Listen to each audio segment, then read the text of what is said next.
Hello, everyone, and welcome back to our podcast. My name is Chris, And my name is James. and we're the Formula One Bros. Just two twins with a love of F1 to share our thoughts on everything in the world of Formula One. Yep, and we're back with another sensational Brazilian Grand It Prix. was so good. Good. Oh gosh, it was definitely an instant classic. I think had it actually started raining and like there'd been weather thrown in, I think that could have been like on the level of Germany 2019. Yeah, I think. Oh man, Germany 2019 was just one of the best races I've ever I seen. think this was one. It was a great race. It was there was so action all the way from the front, all the way to the back of the grid. It was such a good race. And I watched it this weekend. I watched it for it was my girlfriend's first time ever watching a Formula One race. And she after she was like I need a minute to like calm down because it was so exciting. And it was a really, really good race. And I think I got her hooked on Formula One. I think she is. She really liked Lando. She really likes Lando. She felt really bad for him, not only having food poisoning this week, but also DNF on his birthday. So she felt really bad for it. And I was gutted for him too. So but oh my gosh, such a great race. I think the Sao Paulo, the Interlagos track is. It seems like it was, of all of the tracks that we've raced at this season, it seemed like the track that is most fit these regulations. You can follow really closely. 100%. You could go side by side through parts of the track that you couldn't before. Like I think there are a lot more opportunities for overtaking in the middle sector, particularly.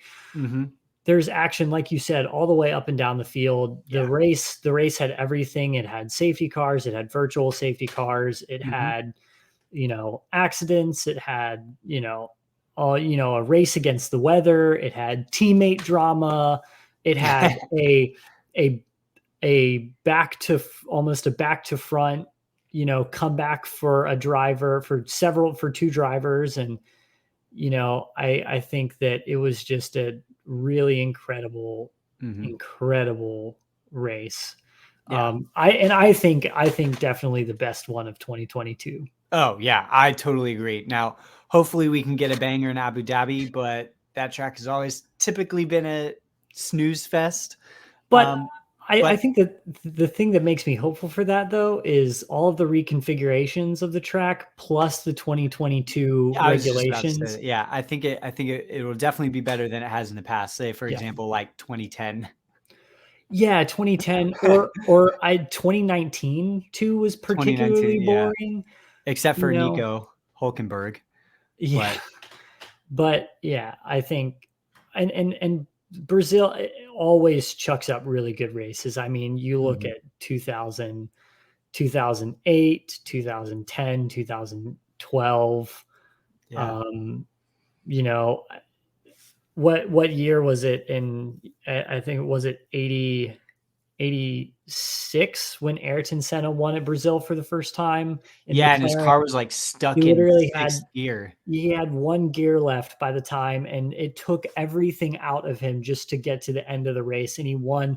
And it was so draining for him, he couldn't even lift the trophy on the top step of the podium. Like Brazil is just, it's like Suzuka. There's just always so many iconic moments at this race, and this year was no exception. Yeah. So with that, let's go ahead and get into our race takeaways, and I'm going to start off hot. I've been very critical of Mercedes and especially Lewis Hamilton, so I'm going to flip flop just to appease both sides of the spectrum. In the past, especially after Max won the championship, I was singing his praises about how he's finally, coming into his own. He's finally matured, all this stuff. But I have to say, the last lap when he did not let Checo through to get that extra point over Leclerc, I think that showed that maybe Max isn't as mature as we think he is. Maybe he hasn't grown up as much as we think he has, because and I have another example to fit this too. He has the championship already wrapped up. Red Bull's already won the constructors. He was in 6th place. He had nothing to lose by giving the point to Checo. And you know what? Maybe having that extra point cushion coming down to the last race. We know that the last race or a championship can come down to 1 point. And I think it was very foolish of Max to not give him that point back. And it was very immature. Now, my other example for this is him and Lewis coming together at the beginning of the race. Now, Max got the 5-second penalty. I don't think it was totally Max's fault. I 100% do not think it was Max's fault. Lewis, and my takeaway from that is it is 50-50. That I think it is 50-50. And part of the reason why I'm tying it into Max's maturity is because he gave in an interview after the race was over. He stated, "I knew we were going to come together, and I went for it anyway." If you know that you're going to come together, you know that you could potentially ruin your race, you could potentially ruin another driver's race, why would you make that move? Now, I know Ayrton Senna said, if you no longer go for a gap that exists, you're no longer a racing driver. But you have to be aware that like it's other drivers' races too. And like I think Max, having already wrapped up the championship, he doesn't need to take any risks anymore. I mean, yeah, it's in a Formula One driver's nature to drive really hard, but in my opinion, I think it was foolish of Max to try and pass Lewis. Granted, on the other side of that coin, because I'm trying to be fair here, Lewis gave Max no room. He knew he was there, and he gave him no room. So I think it's 50-50, but those two examples to me shows that Max maybe isn't as mature as we thought he was. Yeah, all in all, I think it was just a really scrappy weekend from not just Max, but also Red Bull. I think that is definitely a weekend where they're going to want to be leaving and just kind of forget about it. You know, maybe not necessarily forget about, because I think there's a lot that they could have learned from this experience. But yeah, that's definitely a weekend that they're going to want to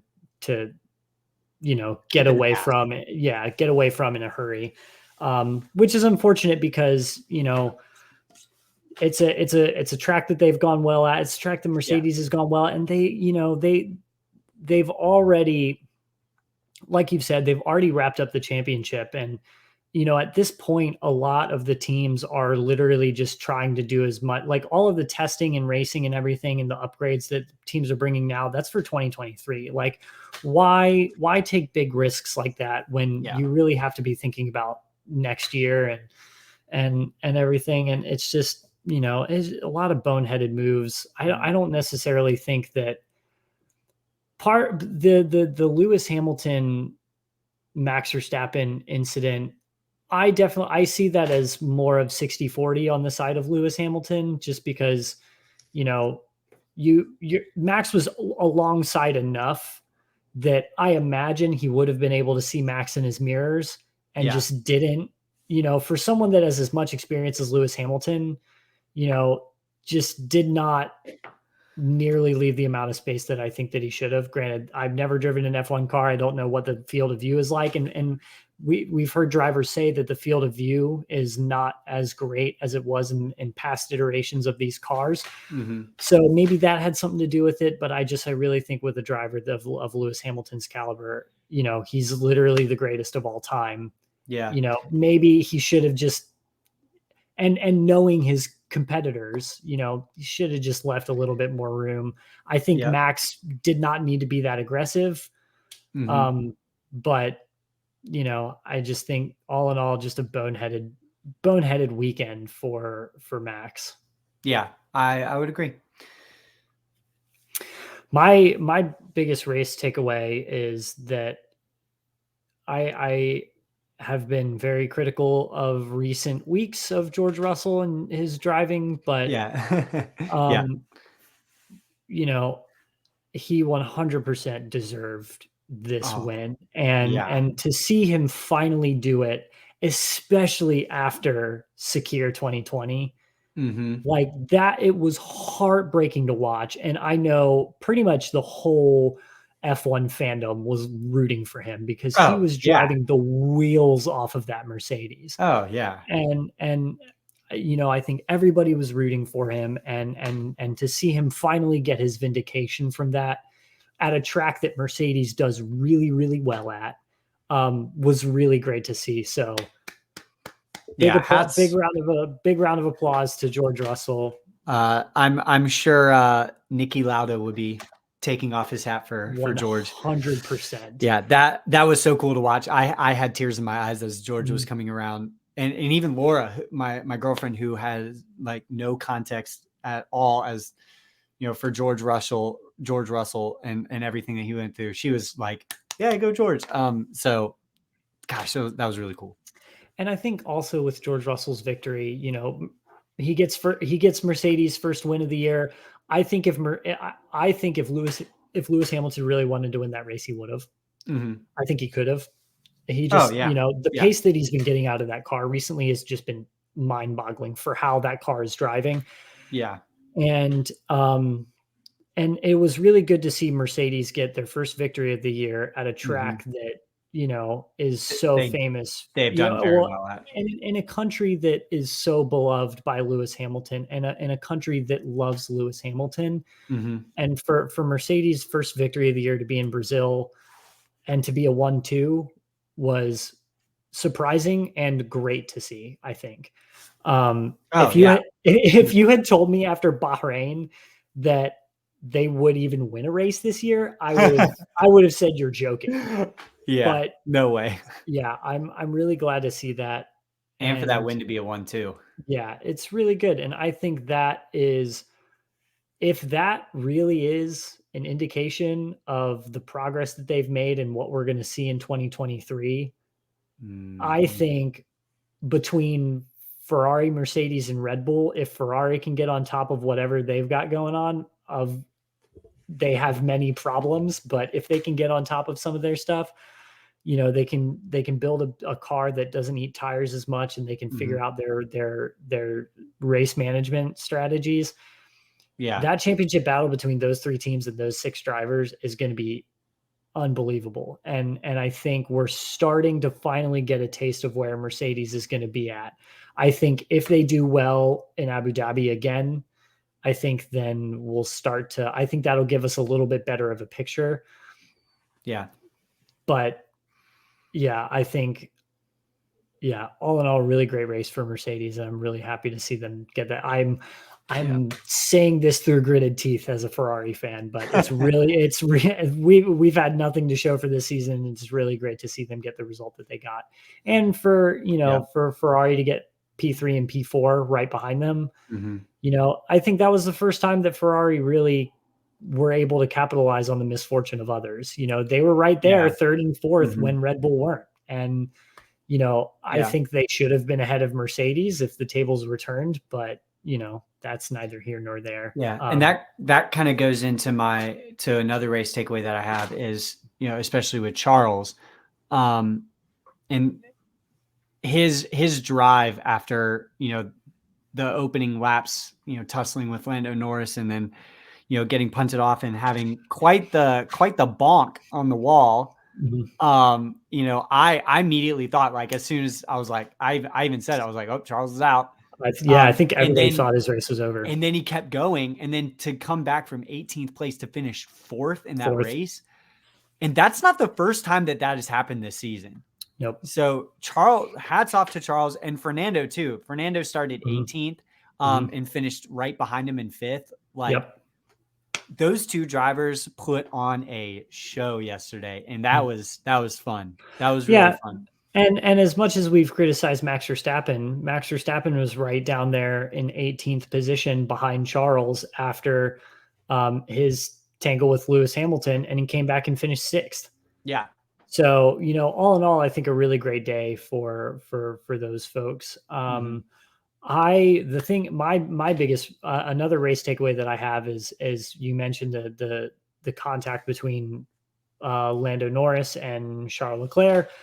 I saw that as a completely a racing incident. I don't, that's a hard place to overtake because Mhm. it's, it's going uphill and it's a really awkward entrance to that corner. It almost feels like like the track narrows a little bit when you're going into that corner because the apex, Yeah. you have to hit it so early that, Lando just, stuck his nose in probably where he shouldn't have been. But again, Charles probably should have seen him there. So, I think, and just completely slammed the door on him. So the way that he was kind of entering that corner, it forced Lando to hop up onto the curb.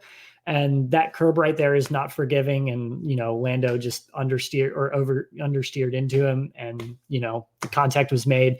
Really unfortunate for Lando that ended his race. And I was, like you said, shocked that Charles was able to keep going. Oh my But God. Yeah. I I, was too. I see that as a racing incident. Yeah. And that was also very similar to what happened when Daniel and Mick That was Kevin. or Kevin, Daniel and Kevin crashed. Yeah. So yeah, tough place to overtake. And I think I agree with that. I think I agree with that. I definitely think, because at first I was like, oh man, why did Lando do that? He should know better. But looking at it, and you're right. The track is so narrow there, and he hopped up onto the curb and lost control of the car and just went Yep. into Charles. And I agree. I think that was the racing incident. Yep. So all of my other race takeaways are actually kind of hot takes. So we'll talk about that later. Yeah. Just a couple things. I think this was the third of 3 sprint weekends for Formula One for this year. Yeah, what a sprint race. Holy cow.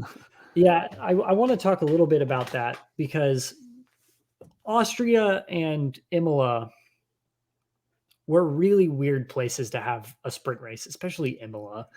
Yeah. Like those were really weird places to have a sprint race. And after those two, I was left kind of being like, we can leave sprint races in the dust. I don't really care for them. We can ignore them. It's kind of boring, kind of stupid, not really, kind of gimmicky, Yeah. But that sprint race in Brazil was awesome. It was good. You had people going for it. Especially, Max and Lewis, really going for it. You had Carlos who, ended up, or Charles who ended up in 10th after qualifying for not being able to set times. He was making some really good moves. It was unfortunate to see K-Mag end up, sinking through the field, which I kind of figured was going to happen. But yeah, I think maybe it's just the track, but I think Brazil gave me a much better impression of sprint races after the two that we had earlier in the season. So I was really happy to see that. We had some really interesting teammate battles throughout the race that I kind of want to get into. I think first we should just, dive right into the elephant in the room, Sergio and Max, the way that we see that. I know we covered the incident itself a little bit, but and I know you kind of talked about Max and his involvement in this. It just kind of seemed like shades of Sebastian Vettel, Mark Webber, Multi-21, circa 2010. Yeah, Multi-21, and also they're coming together in Turkey that year. Yeah, just not really smart. And I think Max was. I understand where Max is coming from because he made it very obvious that he felt that was payback for Monaco qualifying this year with Sergio Perez purposely crashing and ending qualifying to get pole. I think that I understand where Max is coming from, but I don't think it's necessarily right to hold on to a grudge for that long and in that dramatic fashion. I just think that was, if I was Sergio Perez, I would never follow team orders again. Like, oh yeah, after time after time after time that he has been there for the team. He has worked for the team, and he's been very open about wanting to work for the team. He has to be, because his job is on the line if he doesn't. But if I was Sergio Perez now, after everything that I've done for that team and everything that I've done for Max Verstappen, I would never follow team orders ever again. And I agree with what he said. I truly believe this. Max would not be a 2-time champion without Checo. I 100% agree. Max would not be a 2-time champion without Checo. And I mean, you think about the defense that he put up in Turkey in 2020. Had Lewis Hamilton finished ahead, Lewis would have won the championship. Mm-hmm. Had he not held up Lewis Hamilton in Abu Dhabi, who knows what would have happened. I think there were a lot of times where Sergio Perez just played the team game. And in France 2021 was a huge one. Yeah. I wouldn't be following team orders again after that. And would I pay a lot of money to be a fly on the wall of that team debrief after the race. I cannot I would sell my house. I would sell my house to be on the wall of that. I cannot wait for that Drive to Survive episode. And Netflix, if you're watching and if you don't make an episode about it, I will find you. Yeah, I will be so mad if they don't do a Netflix episode on that, because that was sensational. Yeah. And it just, we could go on and on. I also want to talk about the Alpine drama. There was so much Alpine drama this week. With the contact between Fernando Alonso and Esteban Ocon. I think Fernando Alonso in the sprint race, the contact was 100% his fault. I don't think Esteban Ocon did anything wrong. I think Fernando Alonso just tried to turn left to get to the other side of him and just forgot that his front wing was as long as it was and took it off. Like, I don't see any way that was Esteban Ocon's fault, but they've had some spicy moments, and they're definitely not the pair of teammates that they were in 2021. Mm-hmm. Yeah. And I wonder if that's, no, never mind. I'm not going to say what I was about to say, because I don't wholly believe that. And I think it's really funny that Fernando Alonso was so adamant, like, 2 more races with this guy and then we're done. Like, he was very adamant about, like, I'm so done being teammates with Esteban Ocon. Do you think he knows who his teammate is next year? Lance Stroll. Who's going to tell him? Who's going to tell him who his teammate is next year? Because it's not going to be me. I'm sorry. If I had to choose between Lance Stroll and Esteban Ocon being my teammate, I'd take Esteban Ocon every day of the week. It's like trying to choose between drinking Diet Coke or Diet Pepsi. I do not understand. I'd rather drink Coca-Cola every single day of the week. Yeah. I do not. He has to see something in Aston Martin that nobody else sees. I think he sees the fact that I personally believe that Aston Martin's ceiling is a lot higher. Yeah. But that's probably what he sees. But I don't want to talk too much. I don't want to talk about that, because we can talk about that in the off season. Yeah. Yes. We're just talking about Brazil. Yeah. So all up and down, lots of drama. And we can't leave the race takeaway segment without giving Kevin Magnussen a huge shout out. At least a shout out. Yeah. At least a little bit of a shout out for getting pole. I know it was under changeable conditions and wild circumstances. And rain is the great equalizer. It is. And that team, and specifically that driver, deserved it so much. And that qualifying session could literally have been the nail in the coffin for Mick Schumacher. Mick Schumacher qualified 20th and his teammate got pole. Like, that literally could be the nail in the coffin. And I think we're going to cover this in the off season a lot with driver changes, but I don't see anybody better than Mick to take that seat. And yes, I'm looking at you, Nico Hulkenberg, but I think just what a statement pole, what is for that team and for Kevin Magnussen in his maiden season back with the team. So good on you, Kev. America loves you. Yep. All righty. So we'll go on to our next segment. We're going to talk about our biggest losers of the week. Biggest losers of the week. I think for me, the biggest losers, McLaren, double DNF. Mm-hmm.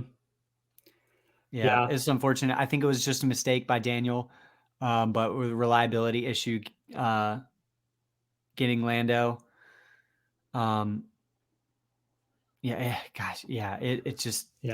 was a nightmare weekend for them, and I feel bad for Lando because it was his birthday. But yikes, not a good weekend for McLaren. Yeah, I wouldn't even consider Lando Norris a big loser. Yeah, that is a little, you had contact with Charles Leclerc and you didn't finish the race, but retiring from the race was not necessarily his own fault. It was the car that gave up on him, and everything else in the weekend.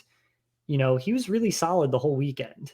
Yeah, which is why I'm saying it's McLaren as a team, not necessarily Daniel and Lando, but and that's why I almost would leave Lando out of the biggest loser conversation, because we already know that Lando is good, and this is the second time he's performed exceptionally well. I'm under the weather. I'm not talking about the drivers specifically. I'm just talking about the fact that they had a double DNF this week, and when they were doing so well. Yeah, and that's definitely going to hurt them when it comes to the fight for P4 in the championship, which is, I mean, with the double DNF in Brazil, it's looking like it's pretty much wrapped up for Alpine. I mean, Alpine still have to drive a pretty good race next weekend in Abu Dhabi. They still have to do it really well, but it's looking like that was definitely not what McLaren needed.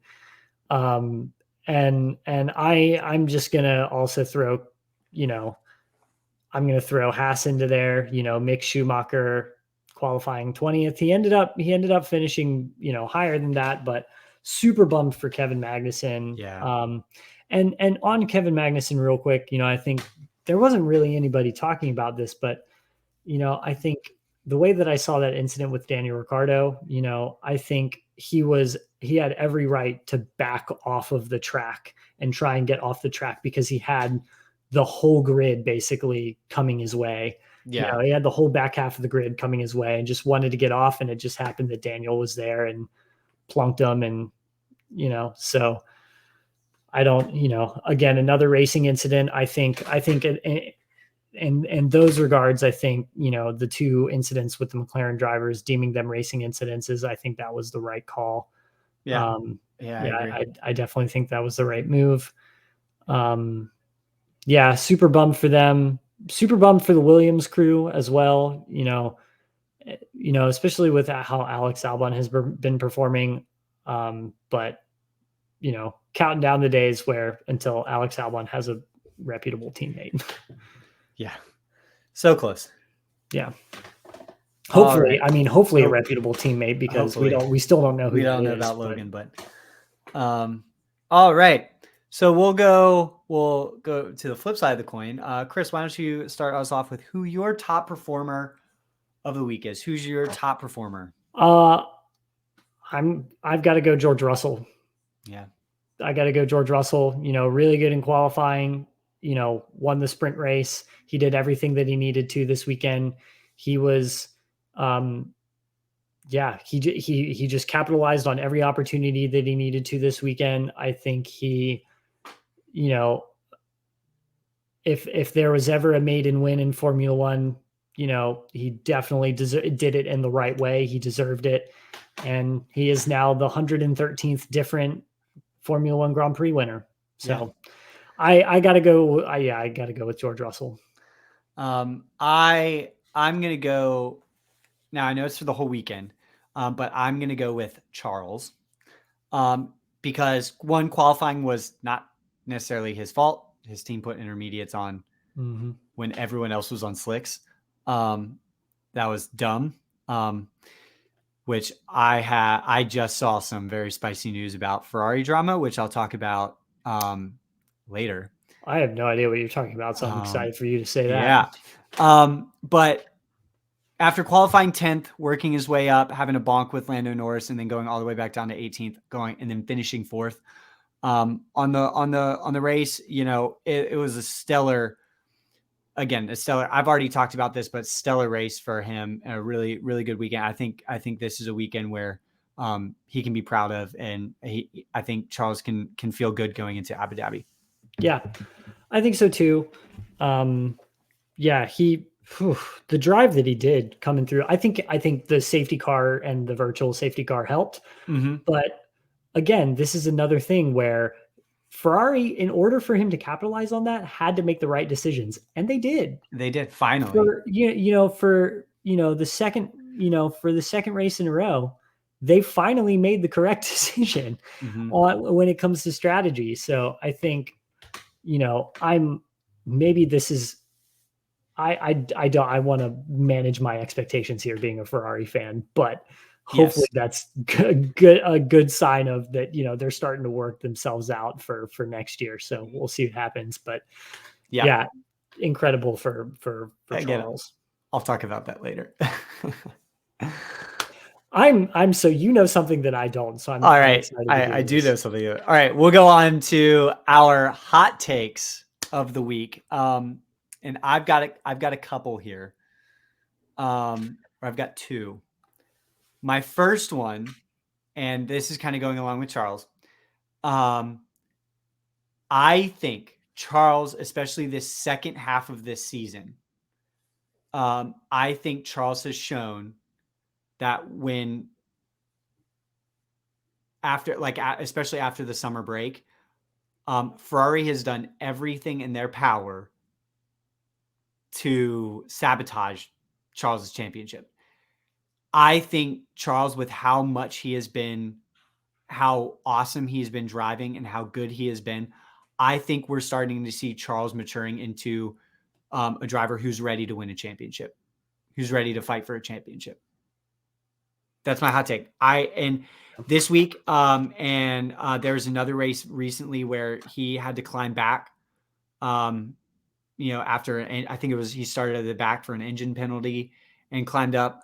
I think was it the US race where he did that, started back for an engine penalty. And, I think, if he were to be in a truly championship competitive car, I think he has every bit of the maturity now to win a championship. Yeah. I think that's a really good take. I'm a little bit more skeptical just because. Well, that's why it's a hot take. Right.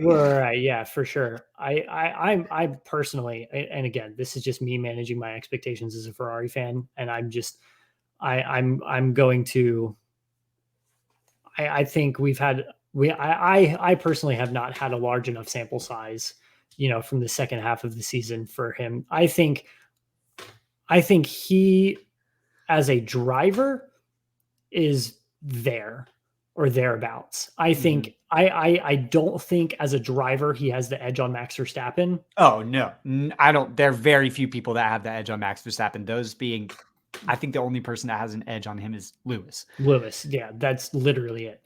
But I think if Ferrari has done nothing to help him, and if Ferrari does something to help him and Carlos, I think there's no reason that Charles can't fight for a championship. And I said this at the beginning of the season, that if Ferrari gave them a car that was worthy of fighting for a championship, he could be there, but I still don't think he would win.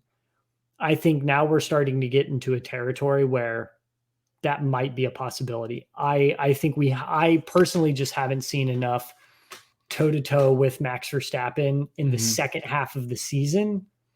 Yeah. With a car that can actually keep up with the Red Bull. Yeah. So, yeah. All right. What's your hot take? Do you got one, or do you want me to go? You go for your second one. So my second hot take is, based off of how Fernando has been driving, especially in the second half of the season again. I think if you were to put him in a championship contending car, like a Mercedes or a Red Bull, I think Fernando Alonso still has it in him to win a championship. I think he does. He does. I think you put him in Max's seat, he's right up there. I think he can do it. Yeah. I think he's still got it despite his age. I 100% agree. He's put on some incredible drives this season. Yeah. In a car that's not good. Yeah. Yeah, I think you put him in a Red Bull and he's right there with Max Verstappen. You put him in a Mercedes, he's right there with Lewis Hamilton. I really do think that. I agree. Yeah. No more to say. I mean, he has proven everything that he needs to this season for that to be, something that is yeah. Yeah. That's correct. I agree. All right. What do you have any hot takes for us, or are you still I think so. There was this really weird incident where in the middle of the race where cars were allowed to unlap themselves, but but they didn't let Yuki by. I thought that was weird. Yuki Tsunoda go. So the FIA literally forgot about Yuki Tsunoda. And I think shades of 2021. We've already beat this to death. But the FIA, just what are they doing, man? I don't know. Maybe that's just because of the era that we grew up watching Formula One, and everything was very, straightforward. This is the way that things are done. This is the way things happen. This is the way it was. There was none of this like FIA forgetting to do certain things or all of these weird precedents of like penalty. I think the FIA just completely needs to clean house and redo and rebuild. What like all of its precedents, all of its rules regarding, in race combat, like everything just needs to be completely reworked. I think it is about time. They're dealing with rules that have, sets of rules that have not been changed in a very long time. And it's just so annoying to watch the FIA right now. Mm-hmm. And I just, this is just me talking through rose-tinted glasses because we were kids when we were in, the early 2000s of F1. Yeah. And us not knowing any better. But I just never remember stuff like this happening when we were watching, when we were growing up. So I don't know. I think that's a little bit me talking through rose-tinted glasses, but yeah, we'll see. That's a very lukewarm take, but yeah, I am ready to get 2023 started already. Yeah, I'm so excited. Even Laura was like, because I was kind of explaining the rules and like how everything happens, like explaining like what the safety car is, what's the point of the safety car. And I said, okay, so now what you're like, why are people passing the safety car? I thought people couldn't pass the safety car. I was like, well, lap drivers are allowed to overtake the safety car. And she goes, well, isn't that number 22? Who's that? I said, that's Yuki Tsunoda. And I said, is he a lap down? I was like, oh yeah, he is. Why isn't he overtaking the safety car? He was just like, I was so confused. I was like, and she was like, what is happening? I was like, I have no idea. He should be allowed to overtake the safety car. I don't know why he's not. And she was like, this is weird. And I'm like, yeah, it is. So weird. If a non F1 fan knows something's wrong, come on, FIA. Got to get together. Oh man. All right. Yeah. So our last segment, big news. Okay. Take it away, bro. I've been staring at my phone screen with this bombshell for like 20 minutes now. Where did you find it? Is it on Twitter? According to Leo Turini, who is a longtime Ferrari journalist and is very close with the team, Mattia Binotto's position is at risk as team principal. Possible replacements, which I'll name in a sec. Sebastian Vettel. No, are being discussed due to errors in reliability and strategy throughout the season, which led to sudden collapse of title hopes and a disturbed relationship with Charles Leclerc. So yeah, it sounds like Mattia. It seems like Mattia. I mean, obviously the buck stops with Mattia, with the team principal. Accountability at all levels. He's not the strategist, but he's the one in charge of the strategy. He's not the reliability department, but he's in charge of putting the people in place to work on reliability. So the buck stops with him. And we have seen throughout the season, Mattia and Charles' relationship has severely gone downhill because of the decisions that Mattia has been making. So that was tweeted 10 hours ago. Now, possible replacements are Ferrari's GT racing manager. I'm totally going to pronounce this wrong. Antonello Coletta, Ferrari's GT racing manager. Which their GT racing program is incredible. Yeah. And Frederick Vasseur, who is currently the team principal for Interesting. Alfa Romeo. Well, think when he took over Sauber Alfa Romeo, look how the progress that team has made. Interesting. He already has a relationship with Charles. From Sauber. And he's a close friend with Nicholas Todt, who is related to Jean Todt, who is Charles Leclerc's trainer. And manager. I think manager. So those are the possible replacements for Mattia that are being discussed. Now, I totally think that this season was going to be a big one for Mattia. After how horribly 2019 was managed, how horrible 2020 was, and 2021 made big progress, but still bad. And all this stuff, and with how well winter testing did and coming out in the first race of the season, getting a 1-2, like they had every ability to win a championship. And I think this would have been a big season for Mattia, and it's been bad. So I think either Antonello Coletta or Fred Vasseur, I think could be really good replacements for Mattia. Especially Antonello. Ferrari's GT racing team the program itself has been so good for so long. I think that would be a great replacement. I mean, look at the job that he's now Williams team principal. Yas Capito came from Rally, and he's done great things at Williams.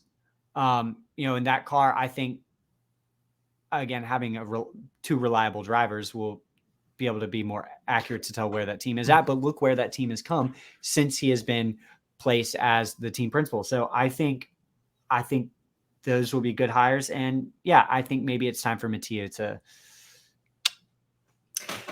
pack his bags. I'm not necessarily surprised by that. I'm not either. For two reasons. One, so John Elkann, who is a Ferrari president, has said this season, has been openly critical of the Scuderia Ferrari team by saying that there is no reason that they shouldn't be competing for championships, and expects the team to be competing for championships. Here's what Torini said about what Elkann said on the matter. And Torini said, for sure, Elkann will make Binotto weigh up the Mercedes 1-2 in Brazil. There's a lot of chatter, and at this point, it is inevitable. Interesting. So the other thing that makes me say that is of all, after 2020, it came out in 2020 that Ferrari had cheated with its power unit. It had been running it outside of the regulations. People say running it outside the regulations because it's Ferrari and they don't want to say anything bad, but they cheated. Yeah, they cheated. They deserve to be punished. As a Ferrari fan, I'll say they cheated. I'll say it every day of the week. maybe that's us being American and not Italian Ferrari fans, but yeah.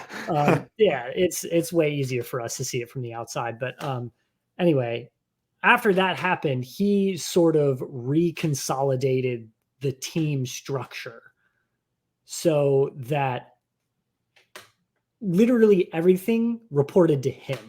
Like he kind of he did, I don't want to say he consolidated his power, but he consolidated the chain of command to ultimately the buck stops with him. And he was very open and honest about saying that and the reasons why he did that. But he has now, has to sit with the consequences of that happening and Ferrari being woefully underperforming this year. Like they've been so unsuccessful compared to what their potential has been. Like just completely bottled everything. So I'm equal parts shocked but not surprised because I didn't think that Ferrari had it in him to do something like that. But at the end of the day, I'm not really surprised. And good on Ferrari for finally, doing that. Yeah. And good on John Elkann for putting on that pressure of the team. Oh yeah. I mean, when Ferrari is probably the biggest sports car brand in the world. You would think with all that resources, all that money, I mean, that era of Michael Schumacher should never have ended. If you think about on paper, with all the resources, all the money that they have, that era should not have ever ended. Right. And regardless of the driver. Yeah. And you look at Mercedes and all the success they have, it's the Mercedes V6 turbo hybrid era is very comparable to that, early 2000s Michael Schumacher run of dominance. And with Ferrari, it's, they fell off and they haven't been able to get back. But for Mercedes, it just kind of seems inevitable that they'll be back. Oh, yeah. They had a bad season this year, but there's no reason that they can't win a championship again next year. They've shown that they're on their way back. And in 2023, it's going to happen for them. So, yeah, to be completely honest, I had no idea that had happened, that had come out. And that came out 10 hours ago. Great. So like at 8 a.m. Great. Our time. Yeah. This offseason is going to be spicy because we still have Mick to get a seat. We still have that, that Haas seat to fill, the Williams seat to fill, all of the Red Bull drama, team swaps and everything. I think this is going to be a really interesting offseason. And now I have every reason to watch Ferrari. Who are the, just because this is totally not related to the Ferrari drama, but who's the, never mind. That's a dumb question. Never mind. He's so forgettable. I forgot that he had a contract for next year. I was going to say who's partnering Fernando at Aston Martin. I forgot it was Lance Stroll. Lance Stroll. He's going to be forever at that team as long as his daddy's in charge, unfortunately. Yeah.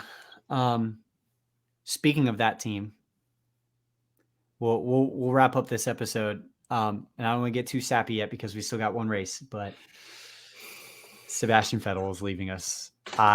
Mentally, I'm not ready. I don't think I'll ever be ready. I don't think it'll ever not hurt. I don't think I'll ever be okay with the fact that Sebastian Vettel is leaving F1.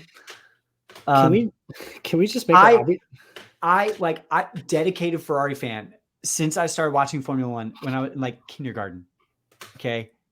I put my Ferrari fandom on hold for that man when he was winning at Red Bull. Like,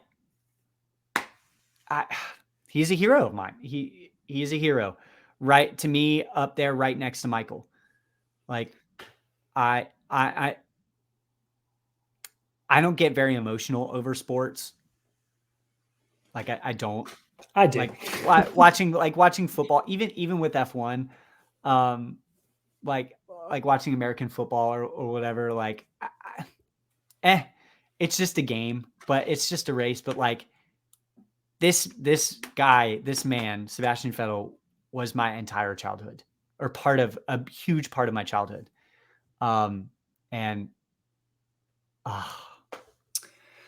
Can we make our Abu Dhabi Grand Prix review episode just a tribute to Sebastian Vettel? Tribute to Sebastian. Yeah. Like I don't care what happens in the race. The championship's already won. Yeah, championship's already run. Unless something bonkers happens. Unless Sebastian Vettel wins that race, I do not care what happens. Yeah.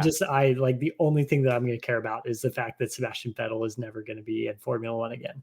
But the reason why when you were like, and who's taking over Ferrari, and I just shouted Sebastian Vettel, I so desperately want Sebastian Vettel to be the team principal of Audi.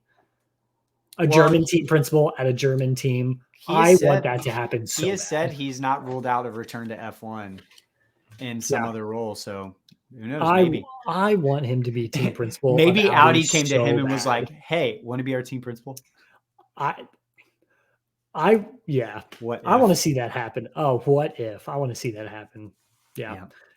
All right. Well, it was a great weekend in Brazil, and we've got one more left, one more episode. I can't believe that we have one race left of the season. This season has been wild. We have a couple more episodes because there's a lot of other stuff that we definitely can do to wrap up the season. And we still want to do that that episode with the F1 Jeopardy game. Just do an episode. We're planning on doing an episode where we do just one F1 episode or F1 Jeopardy. That'll be part of the end of the season, off season. We'll probably take a break for like Thanksgiving and the holiday season. But yeah, got one more left. Wow. One left. What a season it's been. It has been a good one. We'll get sappy about it next week. Yeah. We still got one race. So peace out, everyone. All right. Like and subscribe.